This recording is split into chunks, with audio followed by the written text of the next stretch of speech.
Good afternoon. Oops. Today we are starting Unit 4.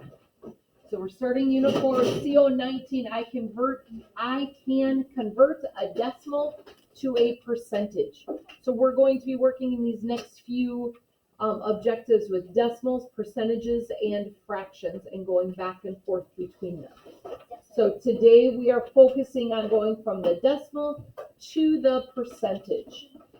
So the first part of this unit, there we go. The first part of this unit is going to focus on the relationships between decimals, fractions, and percentages. As it turns out, they're all related, and it's important to know how to convert from one to another because different data sets may use one of these three forms more than the others. So if we think about working with fractions, what's something in your life that you might use working with fractions? Your everyday life. Lucas?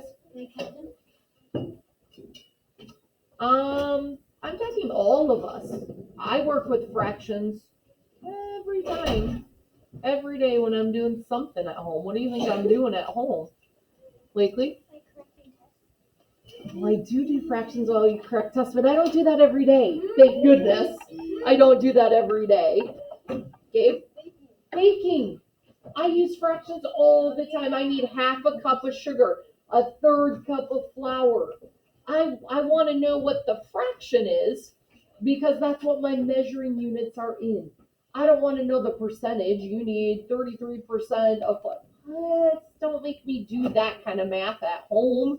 Okay, tell me the fraction because that's what I'm using. That's what my measuring cups are. Peyton? When you tell your kids, you could say vacuum 1/3 of the house. Vacuum 1/2 of the house. No, I just say vacuum 100% of the house. Oh yeah, yeah. When do you think we might use decimals? Everyday life. When do we see decimals? All the time. Every single one of us sees decimals. Every time we go where?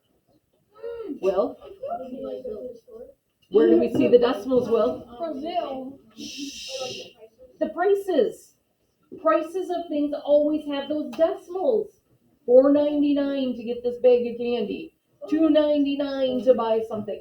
They have decimals when we go to the store. So when we're talking money, we want to know the decimals. Stop talking about that. We want to know decimals when we're working with our money. When you're working with money, you're definitely not doing fractions. You're not doing percentages. You want the decimal. When do you think we see percentages? Jude? On your test score? Test scores. You might see a percentage. Sometimes I put a fraction on your test. You got 10 out of 11 correct. But like on our math summary sheet, I put the percentage of what that was because we want to know, is that an A, a B, a C, a D? What is that percentage? What grade corresponds with it? When else might we see percentages? Like what your phone's at, like how much battery life. You have 5% left in your phone battery, plug it in. You want to know that percentage, right? It's easier for us to see that. If I have 2/10 of a phone battery left, it sounds kind of low, but I don't know just how low. 5%, I know right away. Grace? Probability, yep. Blakely? You see decimals on Blackboard. Sometimes you'll see 99.96. So we need to know, yeah, we do see those percentages. Running, you might see decimals when you're doing the times of the races. So there are different times that different ones of these come in handy. So we need to know how to convert so it makes sense. Remember that we have a magic number when it comes to percentages. 100. 100 is our magic number for percentage. Percentages always go out 2 places as a decimal. It always goes out to the 100th place. When we're working with a fraction, we always have 100 as our denominator. 100 is a magic number for these next few objectives. 0% is nothing, 100% is the whole. It's all of it.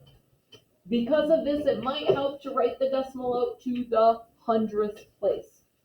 So we're going to divide the line below into tenths, then show where the given values would be. And we're going to write each as both a decimal and a percentage.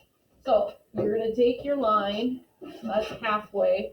So now I want 5 lines on one side, 2, 3, 4, 5, 5 on the other one. 7, 8, 9.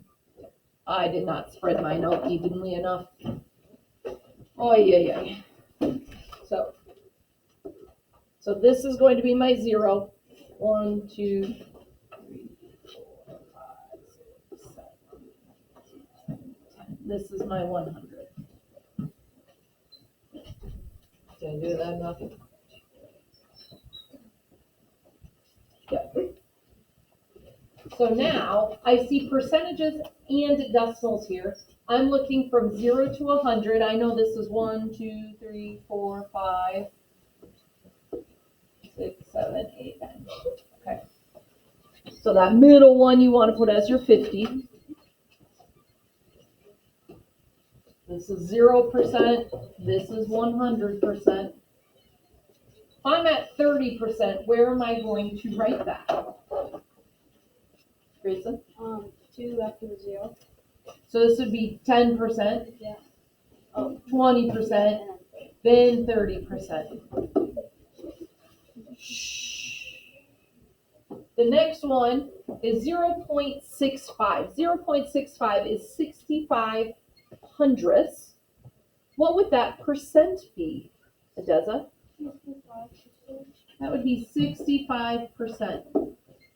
So I know this is my 50%, this is 60%, this is 70%. So 65% is going to be in the middle there. So 0.65 would be in the middle.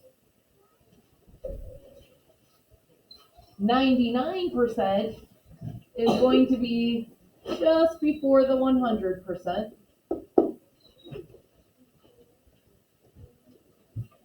Now I'm at 0.08.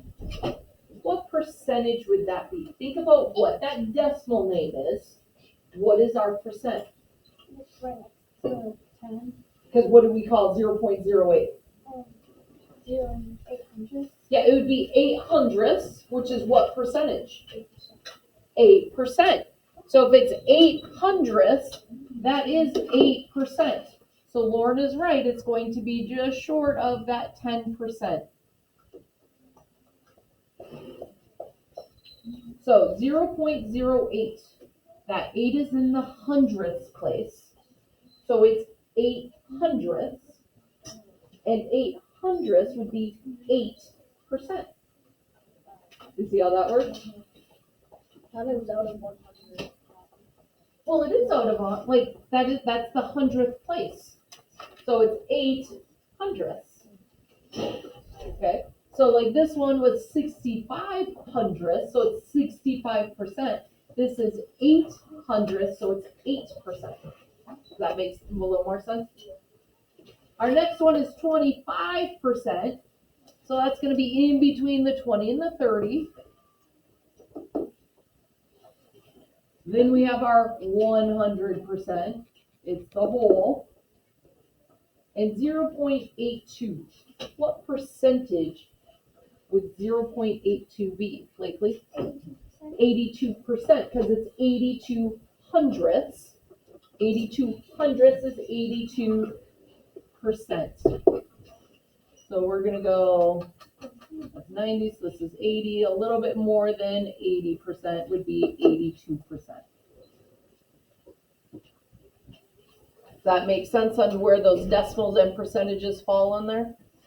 All right, so we need to, this is important. You need to know the difference in values between 0.9 and 0.09. Think of how we say these decimal names. What is this decimal? Grayson. So 9/10, right? So 0.9 is 9/10. 9/10 is very different than 9/100. So if it's 9/100, we're gonna say that's 9%, just like up here, 8/100 was 8%. If it's 9/10 and 100 is our magic number, what is 9/10 with the hundreds? What do you think, Kayla? 90. So 9/10 is 90/100. We just put that 0 in that hundredths place. Does that make sense? 9/10 is equivalent to 90/100. So 90% is very, very different than 9%. 90%, that's a decent grade on a test. That's an A minus. 9%, not such a good grade on a test. So my friends at that back table, this is like the third time I've been distracted by your talking. If you have a question, you can raise your hand and I can answer it. Otherwise, you have to be quiet during the lesson. I am recording this. So let's please remember to be quiet. Big difference on a test. Mom and dad would be happy that you got a 90% on a test. Mom and dad are not going to be so happy if you get a 9% on a test. Okay? Right? Big difference. You have to remember that 9/10 is not equivalent to 9/100. 9/10 is equivalent to 90/100. You have to put that 0 in because remember, 100 is our magic number. We want to go to the hundredths place when we're working with those percentages. So what we're going to do in this section is we're going to write, for each value below, write its equivalent as either a percentage or a decimal. So what is the value going to be? So if we have 0.7, that is a decimal, so I need to, can you wait please? I need to change that into a percentage. What would that percentage be, Christian? 70%. 70%, because we have to go out to that hundredths place. So we can't just take a tenth and call it a hundredth. We have to make it be a hundredth. Make it into that percentage. If it's 3%, what is that going to look like as a decimal? 3%. Lauren? 0.03. So that's 3/100. 0.03. You're going to do the last 3 of those on your own. Let's go down to converting each decimal to a percentage. If we have 0.22, we have to convert it to our percentage. What percent would that be, Kyle? 22%. 22%. 0.3, what percentage would that be, Damien? 30%.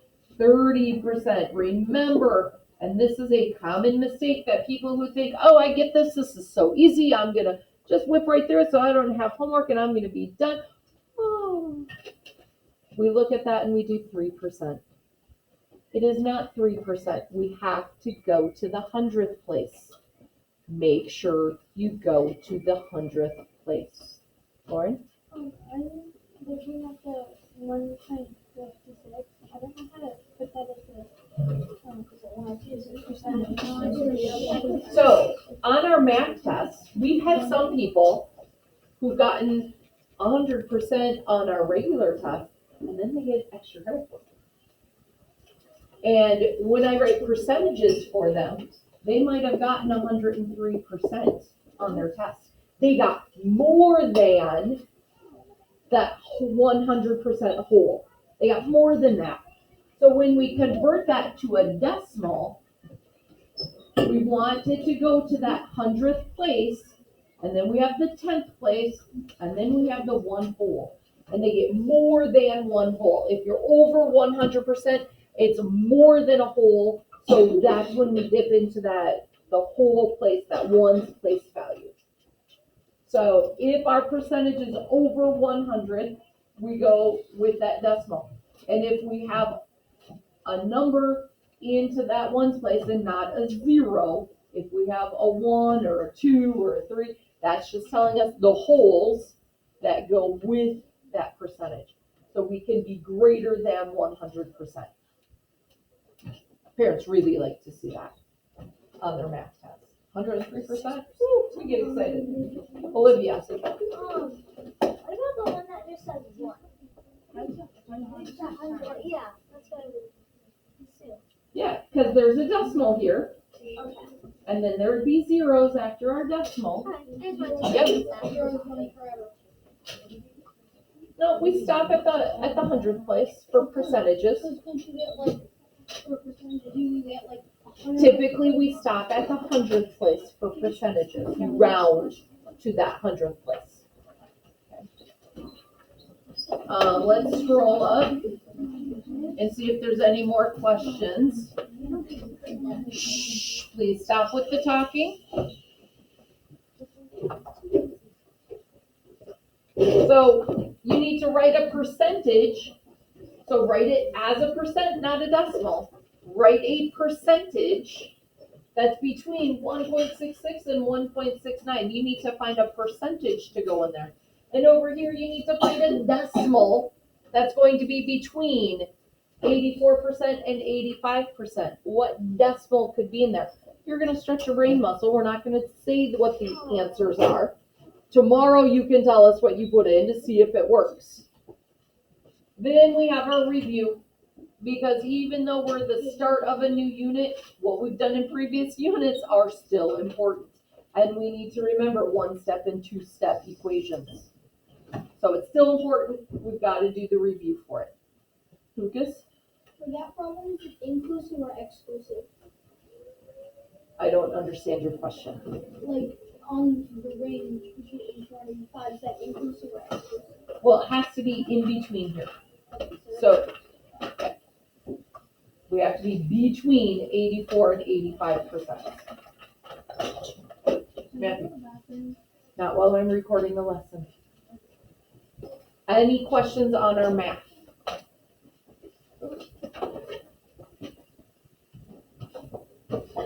Okay, so if you're listening at home, we hope you are well. We hope to see you soon. White, Dominic? We're going to chat in just a second. We hope to see you soon. Have a wonderful day.